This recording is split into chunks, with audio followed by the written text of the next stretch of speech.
Good morning. At least it's morning when I'm filming this. I don't know about when you're watching this. I'm sitting on a beach. I won't give specific location, but I just want to share the irony of where I'm sitting and what I'm thinking about, what my heart's kind of wrestling with. I'm sitting on a beach.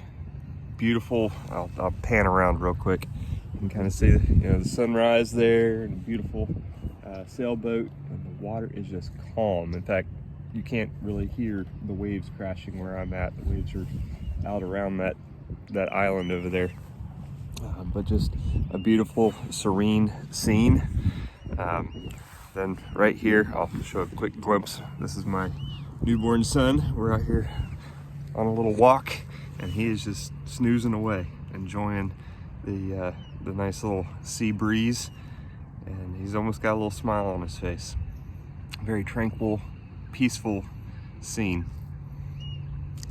But also over in the distance over there, just the other side of that ridge, there's a fort.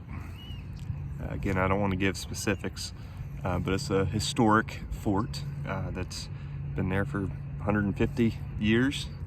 And I was kind of have a connection to that fort because I have ancestors that fought in the Civil War, and that is a Civil War fort over there. And now my ancestors were probably not stationed over there. The little bit of research I've been able to do, and I had ancestors on both sides, but it's just an interesting concept that just a few generations ago, I had ancestors that were taking up arms to defend, in one sense, this nation, and in one sense, their personally held ideals. And there's a lot of talk right now about potential civil unrest in the next, we've seen some of it, but whether it's going to erupt in a much larger scale.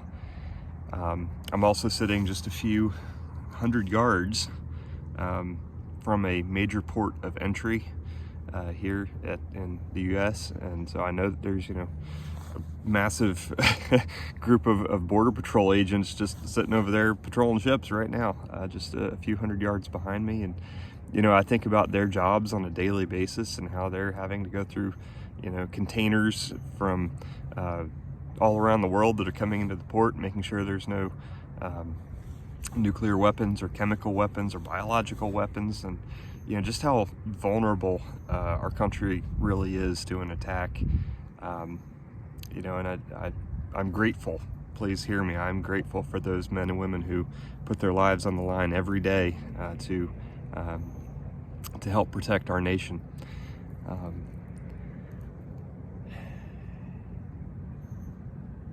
As I'm thinking through these things, and I've started this YouTube channel recently, I started off kind of with sounding the alarm. I was hiking across the town, and I asked the question, what are you going to do to survive? And, I still ask you that question because I think some tough times might be coming right around the corner.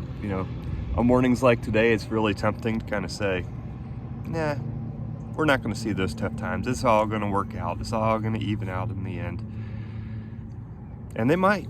I hope so. I pray so. I pray that I never have to see open civil unrest. I pray that my children will never have to see that and experience that. But you know what?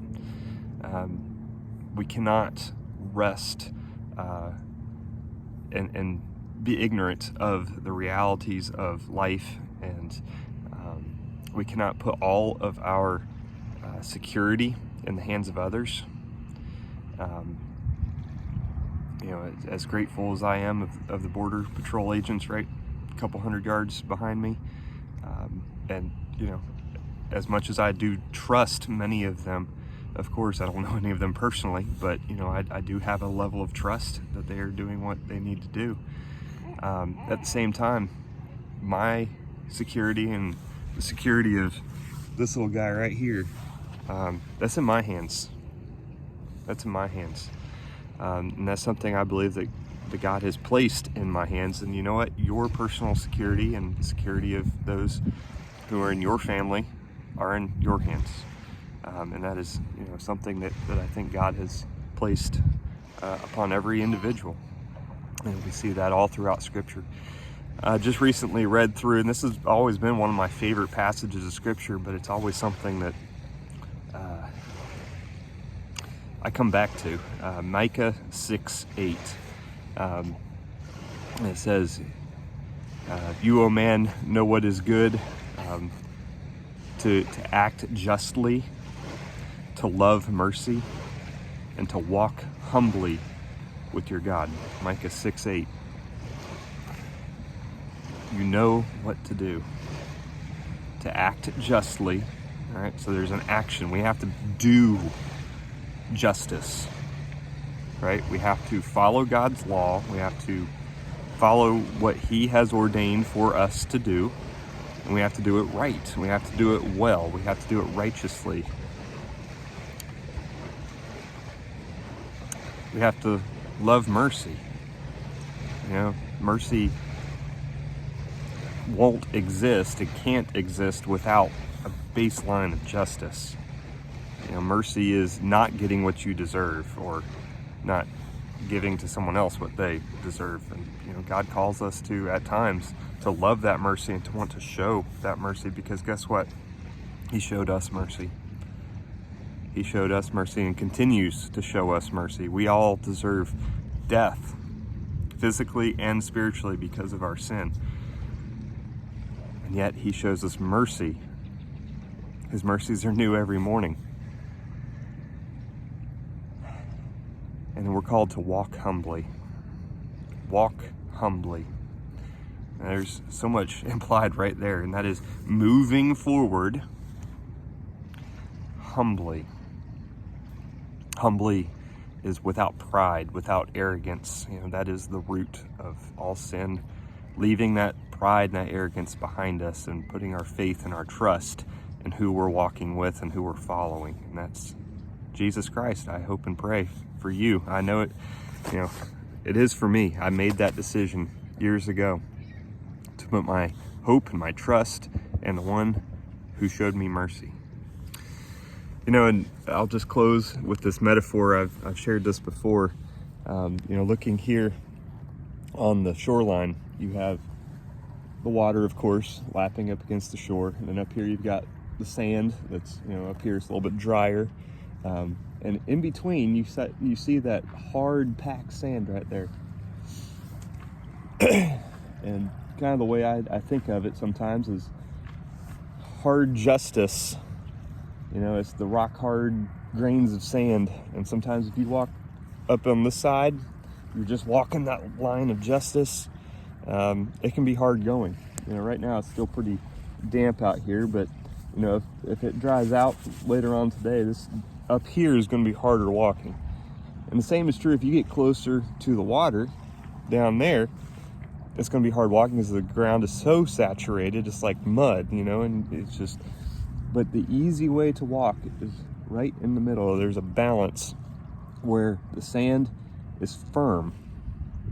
It's firm because there's the grain structure of the sand, the justice, and then the never-ending mercy of God, the water, in a sense, that is saturating that.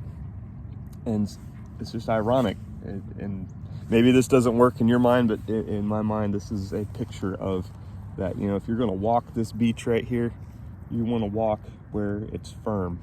You want to walk in that balance of justice and the balance of mercy, and walk humbly with God. Are you doing that today? Am I doing that today? It's a daily thing, even a moment by moment question. There's a lot of uncertainty in life, but we have to be intentional about living our lives. We have to keep moving forward. But we've been told how to do that in faith, walking in justice, acting out justice, loving mercy and desiring to show mercy when it's appropriate and when we can, because we've received mercy. And walking humbly, leaving our pride, our arrogance behind us, and trusting in Jesus every step of the way. All right, little buddy, we ready to head out? He's starting to wake up. Thanks for listening.